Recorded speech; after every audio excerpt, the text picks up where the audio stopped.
18 தர்பார் வந்துட்டாயா. மக்களே எல்லாருக்கும் வணக்கம். இது நியூஸ் 18 தர்பார்னு உங்க எல்லாருக்கும் ஏற்கனவே தெரியும் தானே, நாம அடிக்கடி சொல்ல தேவையில்லை.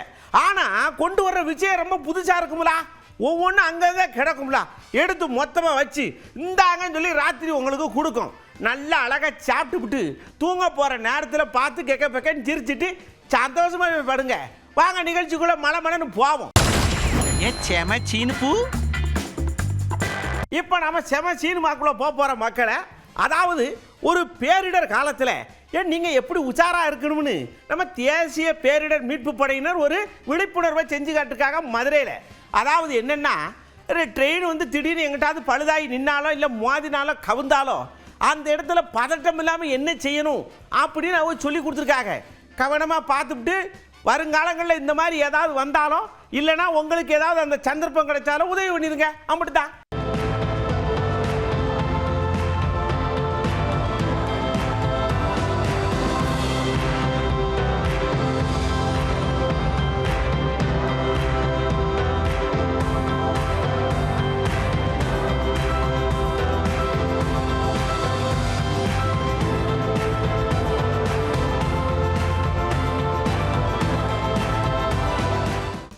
தர்மபுரியில் வாருங்க ஐயா, இந்த முள்படுக்கை பார்த்துருப்போம், பூப்படுக்கை பார்த்துருப்போம், அதெல்லாம் மனுஷ படுக்கைன்னு வாக்கியடா. பக்தர்கள் ஊரம் படுத்து கிடக்காங்க. இந்த காவடி எடுத்துட்டு போறாள்ல, அவிய பாதம் நோகக்கூடாதான், சதக்கு சதக்குன்னு அவிய மேலே ஏறி நடந்து போறாங்க.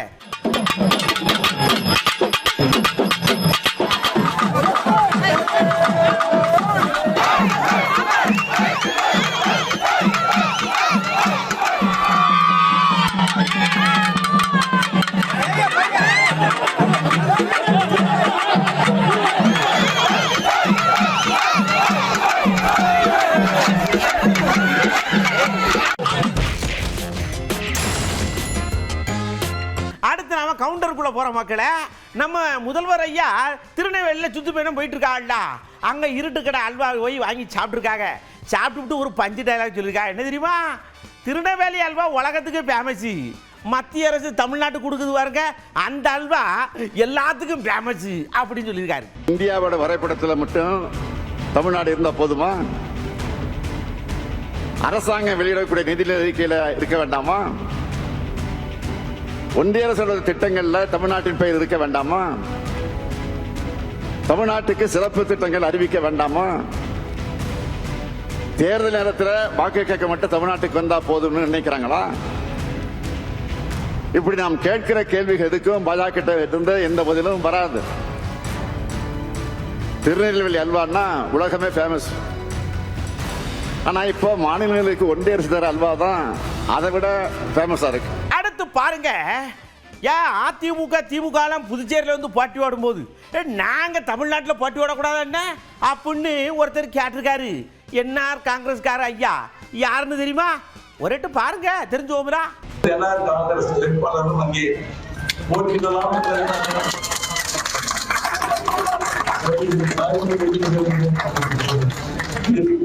நிறைய கேட்டு ஏன் நீங்க காலம் கட்டுறீங்க, இந்த தேர்தல் நீங்க வரணும் அப்படின்னு கேட்கிறாரு. அகில இந்திய என்ஆர் காங்கிரஸ் மக்கள் கொண்டு நம்பிக்கை. நம்ம புதுச்சேரி மக்கள் மட்டுமல்ல, பல பகுதியில் தமிழை சார்ந்த மக்கள் எல்லாம் கொண்டுள்ள ஒரு நம்பிக்கை. பல இடங்களிலிருந்து இந்த கோரிக்கைகள் வந்து கொண்டிருக்கிறது. அதையும் பேர் இயக்கம் வந்து அகில இந்திய என்ஆர் காங்கிரஸ் கருத்து எடுத்துக்கொள்ள வேண்டிய அவங்களுக்கு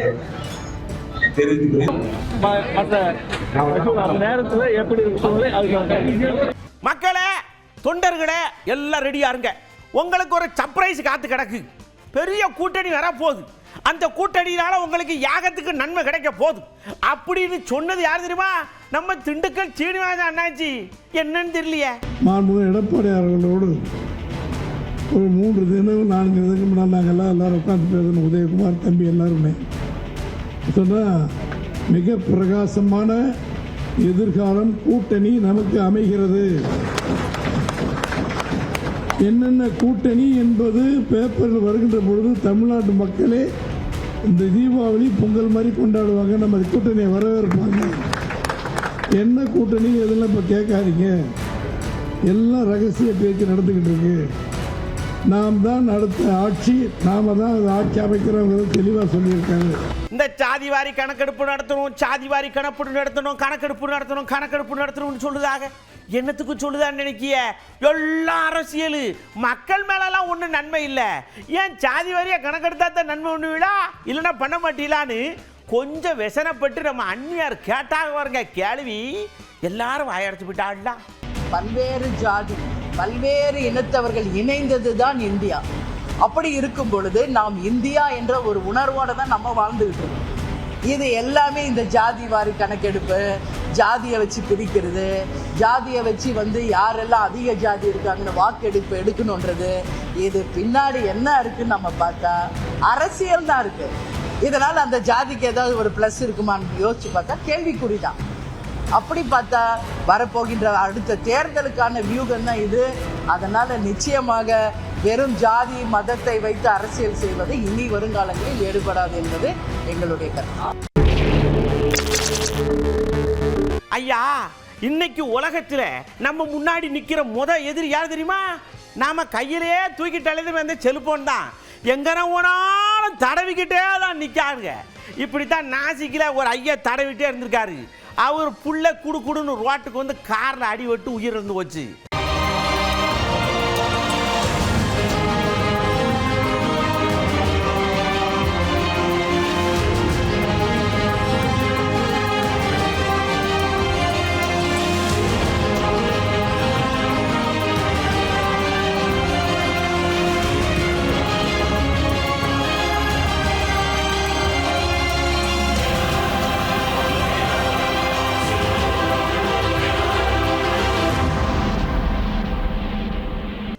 நாம நேர கோயம்புத்தூர்ல நடந்த ஒரு விஷயத்தை பார்க்க போறோம். என்ன தெரியுமா? ஒரு ஆட்டோ போயிருந்திருக்கு. சடக்குன்னு அதுல இருந்து ஒரு அம்மா விஜய் சாந்தி மாதிரி எகிரி குதிச்சு அங்கே பக்கத்தில் உன காரை போட்டு வெளுவெளுன்னு வெளுத்தாங்க.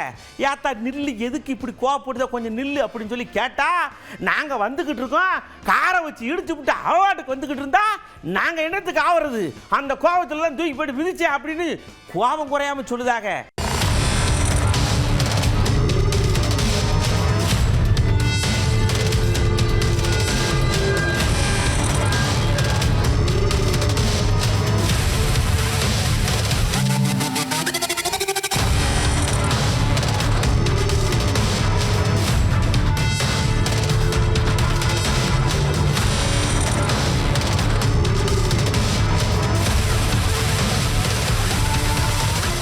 ரோட்டில் போகும்போது ரொம்ப கவனமாக போகணும்னு நம்ம அடிக்கடி சொல்லிக்கிட்டே இருக்கோம்ல. வண்டி எடுக்கும்போது உங்கள் வண்டி கண்ட்ரோலில் இருக்கா இல்லையா, பிரேக்கு பிடிக்கான்னு முதல்ல செக் பண்ணணும். பல பேர் அதை செக் பண்ணுதில்ல. ஏறி உட்கார வேண்டியது, ஸ்டார்ட் பண்ண வேண்டியது, ஒயின்னு போய் டமார் விட்டுற வேண்டியது. குஜராத்தில் இப்படி தான் ஒரு ஜீப் என்ன பண்ணியிருக்கு, சடப்புடன்னு கட்டுப்பாட்டை இழந்து தறிகட்டு போய் எல்லாரு மேலேயும் மோதி இருக்கு.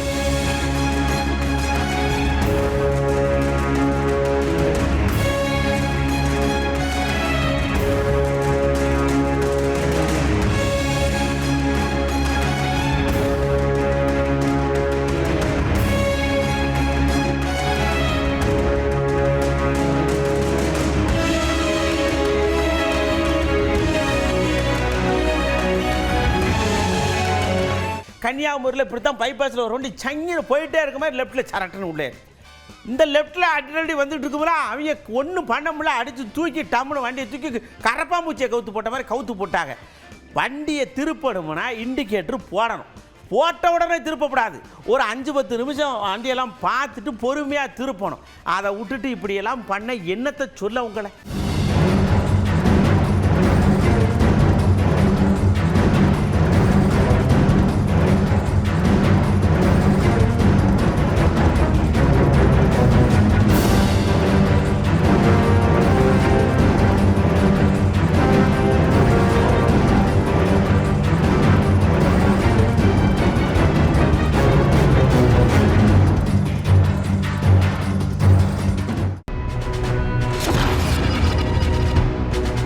இப்போ நாம் அடுத்து மக்கள் மனசில் என்னென்னலாம் இருக்குங்கிறத கேட்கத்தான் போகிறோம். அதாவது சின்ன வயசில் நம்ம அம்மா எடுத்து ஆசையாக ஊட்ட வருவாங்க. ஆமாம் அப்படின்னு நாங்கள் துரிச்சிட்டு ஓடிடுவோம். அதெல்லாம் பிடிக்காதுன்னு சொல்லுவோம். ஆனால் இப்போ காலத்தோட கட்டாயம் சுகர் ட்ருன்னு ஏறி இருக்கும், பிபி உச்சத்தில் இருக்கும். இதை சாப்பிட்டா தான் நீங்கள் இருப்பீன்னு கர்வமேனு சாப்பிடுவோம். இப்படி சின்ன வயசுல வேண்டாம்னு சொன்னதை இப்போ நீங்க எப்படி எடுத்துக்கிட்டு இருக்கீங்களா அப்படின்னு கேட்டோம். கசப்பா இருந்தாலும் உண்மையா சொல்றாங்க. இட்லி இதெல்லாம் சின்ன பிள்ளை வந்து பிசு பிசு இருக்கனால சாப்பிட மாட்டேன். இப்போ வந்து இட்லி பிடிக்கும். கீரை டேஸ்ட் பிடிக்காது, அந்த மாதிரி வந்துட்டு சாப்பிடாம இருப்பேன். அதுக்கப்புறம் நிறைய ஹெல்த் பெனிஃபிட்ஸ் இருக்கிறனால இப்போ சாப்பிட்டுட்டு இருக்கேன். ஐஸ்கிரீம் பிடிக்காது, அது ஏன்னா சளி பிடிக்கும் அந்த மாதிரி பயமுறுத்தி விட்டுட்டு இருந்தாங்க பெரியவங்களாம். சின்ன வயசுல வந்து சிக்கன் சாப்பிட மாட்டேன். புரோட்டீன் அதிகம் இருக்கிறதுனால அது சாப்பிடணும்னு சொன்னாலும் சாப்பிட்டு பண்ணிட்டேன். கேரட்டு, பீன்ஸு இதெல்லாம் எனக்கு சுத்தமாக பிடிக்காது, இல்லை டேஸ்டே இருக்காது. சிறுதானிய உணவுகள்லாம் கண்டிப்பாக எடுத்துக்க வேண்டிய அவசியத்தில் இருக்கும். இப்போ அசைவம் இல்லாமல் சாப்பிட முடியல. முட்டை குறைஞ்சபட்சம் முட்டையாக தேவை. புளிக்குழம்பு எனக்கு ஆரம்பத்தில் புளிக்குழம்பு பிடிக்காது. சாம்பார், பிரியாணி பிடிக்காது. சாம்பார் சாதம் அப்படிலாம் விரும்பி சாப்பிடுவேன். உப்புமாவும் கோதுமை தோசை கண்டா தூரத்தில் ஓடிடுவேன், அன்னைக்கு சாப்பிடவே மாட்டேன். சின்ன வயசுல எனக்கு பிடிக்காத உடம்பு கோதுமை தோசை.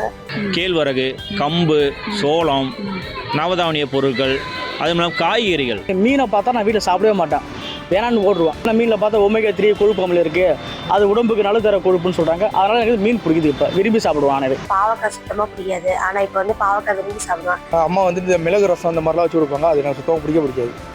இப்போ வேறு வழி இல்லாமல் உடல் உபாதைகள் நிறையா ஏற்படுறதால இந்த மிளகு ரசம் இந்த மாதிரி சாப்பாடுலாம் நம்ம வாண்டடாக எடுத்துக்க வேண்டிய நிலையை வந்து உருவாகிடுச்சு. இந்த மாடு பிடிக்கிறதுனால அதோட மல்லு கட்டுறதுனால நம்ம காளையர்களுக்கு பயங்கர இன்ட்ரெஸ்ட்டுங்க. 700 காளைங்க அடிச்சு ஓடுது. பிடிக்கிறதுக்கு நம்ம ஆளுங்க பாஞ்சு போறாங்க. நான் கூட அடுத்த வருஷம் ஒரு 4 காளை அடங்கலாம்னு இருக்கேன். சரி, நடந்தது எங்கன்னு தானே கேட்கிய, பார்த்து தெரிஞ்சுக்கிடுங்க.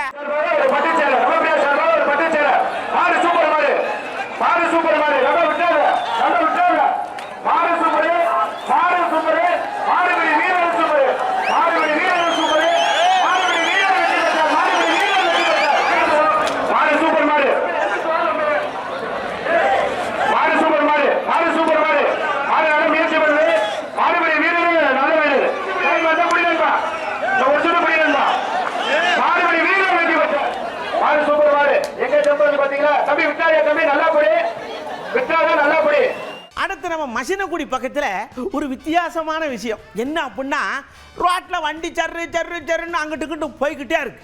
ரொம்ப நேரம் ஒரு கரடி என்ன இந்த பேவுடைய வண்டியை நிப்பாட்டாமல் போய்கிட்டே இருக்காங்க, நம்ம எப்படி ரோட்டை கிராஸ் பண்ணுறது அப்படின்னு யோசிச்சுக்கிட்டே இருந்துட்டு சடக்குன்னு 2 வண்டி லேசாக கேப் விடும்போது ஓடிட்டாமலன்னு போனது மட்டும் இல்லை, அங்கே கூட நின்று எப்படி ஓடியாந்த மத்தியா அப்படின்னு சொன்ன உடனே அந்த வண்டியில் இருக்க போகிறான். ஆஹான்னு வாயை பிளந்து சொர்க்கத்தை பார்த்த மாதிரி பார்க்காங்க ஐயா.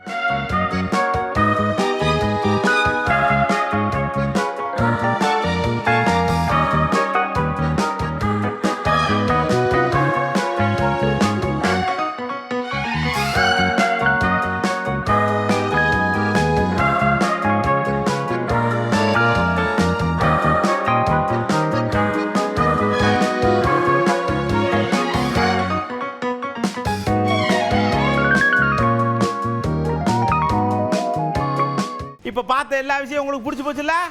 ஒன்றா பார்த்து ரசிச்சிருப்பீங்க. வேணுங்கிறத வச்சுக்கோங்க, வேணாம் அதை அப்படி ஒதுக்கி விட்ருங்க.